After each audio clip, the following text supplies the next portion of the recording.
Paul, in the book of Romans chapter 8, verse 31, says, "What then shall we say to these things? If God is for us, who can be against us?" He has about 4 to 5 times in the book of Romans, has the same question. What shall we say to these things? So what shall we say? He's trying to find out that in spite of everything that I've described, what will be your response? And I like the way he put it in the book of Romans chapter 8, verse 31. He said, what shall we say? But before you respond, know this, that if God be for us, who can be against us? It's not really a question at that point. What he's saying is that, do you realize that in spite of what is happening around you, do you realize, in spite of what is happening within you, that God being for you is what you need for things that are around you not to be against you? That why the things around us are constantly against us is because we have not settled in our mind that God is for us. God is for us, and his purpose is to make sure we are reconciled to him. Is to make sure that his purpose become evident in our life. The Father God is with us so that at his own time, in his own way, in his own manner, is able to stand for us and do that which will perfect our life, so that we can fit the design that he already has for us.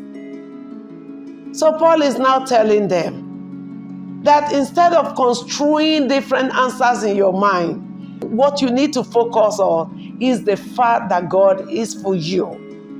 And when God is for you, every force that's come around to be there against you, they become immaterial.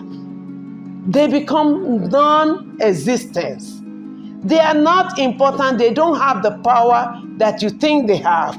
And that's the point that Elisha, in the book of 2 Kings chapter 6 from verse 15 to 17 was saying, when the servant was making noise and said, "Master, oh, we are being surrounded with horses and chariots. Alas, my master, what shall we do?" That was the question, the same question. And what did Elisha answer? He said, "Do not fear, for those who are with us are more than those who are with them." Can I say to somebody that when God is for you, what you have, the advantage that you have, the privilege that you have, the power that you have is more than those that are against you. That's the simple expression that Paul is making.